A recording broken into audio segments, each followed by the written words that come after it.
Well. Oh, how the tables have turned. You guys didn't think the Cowboys would be signing anybody today, did you? You said they wouldn't sign a single person, didn't you? That might have been me on Twitter. I really didn't expect Dallas to sign anyone today. I didn't expect there to be any news related to Dallas and a free agent signing. I mean, they did bring back Trent Sieg. They brought him back, the long snapper. A good deal. It was $3 million over 3 years, or $4 million over 3 years. Whatever. They did bring back their long snapper, but I have to say, that doesn't really move the needle a whole lot, does it? But outside of that, they did end up bringing in a outside free agent, and that's what we're going to talk about in today's video. So let's get into it.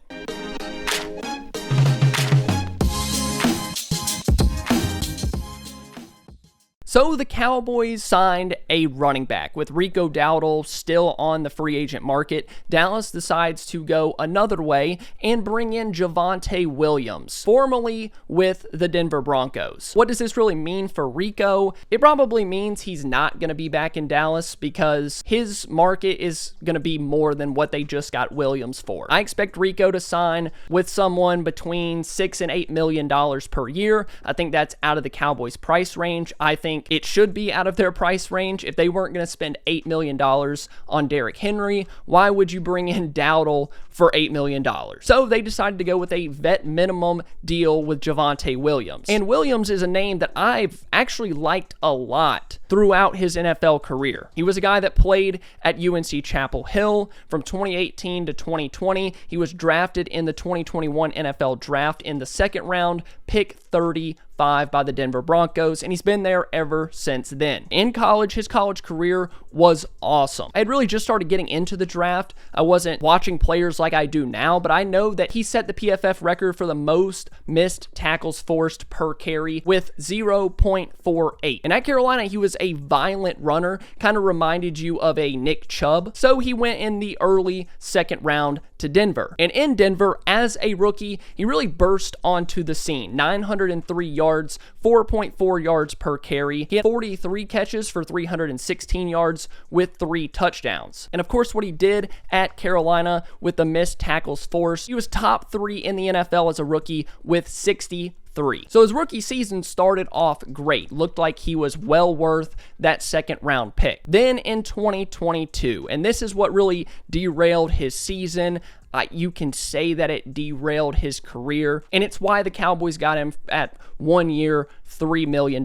He had a brutal injury in week 4 against the Raiders. He tore his ACL, LCL, and PCL. Much more severe than just your standard ACL injury. So he had to go through the rehab process. He had to get some of that explosiveness back, the ability to force missed tackles, run over guys. And 2023 was his recovery season, and all of the concerns about what that injury would mean for his game kind of came to fruition. In 2023, he had just 774 yards, 3.6 yards per carry, another 47 catches for 228 yards. The one thing that did translate, and it kind of helps his case for what he can still be. He was still one of the best in the league in missed tackles forced with 41. Now, I don't know much about the 2023 Denver Broncos offensive line, but to only average 3.6 yards per carry and still be among the best in the league in missed tackles forced, that probably means the offensive line wasn't all that great. But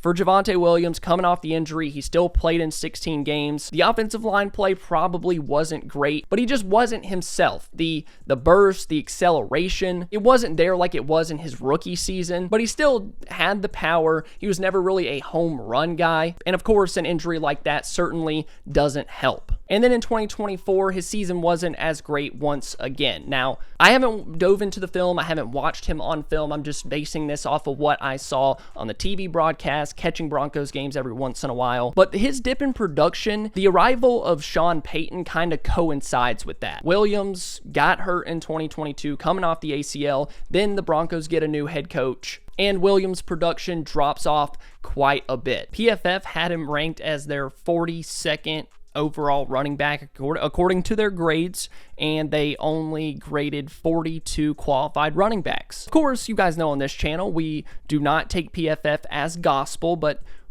it's not great. Once again, 2024, he averaged 3.7 yards per carry. He did have 4 touchdowns and carried the ball 139 times. So the number, it is what it is because of his production, the fall off in play. He's never averaged more than 4.5 yards per carry in his career. But I can't lie to you, and I'm not really trying to be a Dallas Cowboys homer, tell you that every free agent signing is just the best decision in the world. The reality of it is a 1-year deal worth up to $3 million.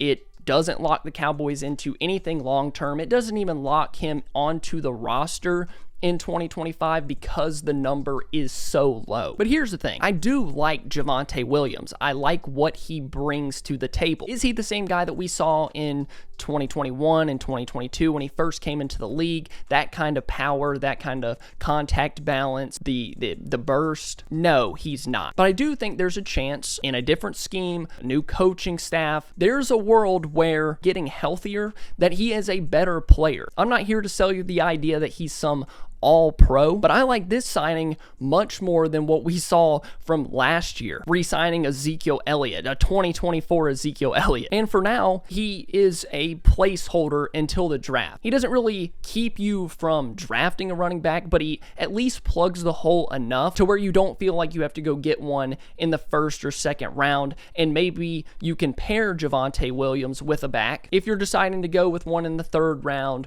or the 4th round, if you get a 4th round pick somehow, or the 5th round. He doesn't keep you from drafting a back, but he is a nice placeholder that doesn't cost a lot of money, still has some physical upside, and I think fits what this new Cowboys coaching staff is going to want to do. He can run an outside zone. He can run up the middle. He can be a 3rd down back. He can pass protect. I also think he can catch the ball really well. Just look at his catch totals: 43 catches, 16. He got hurt in week 4. 47 catches, 52. He's actually a pretty versatile back with a little bit of route running skills, can be that outlet guy. I dare to say, to sound like a Cowboys homer, I do like the signing. And if you want me to, I am going to make a video on Javonte Williams, break down the film. We're going to look at his 2021, 2022, 2023, and 2024 film, see what happened, how much different did he look, how good was the Denver Broncos offensive line. So if you do want that video,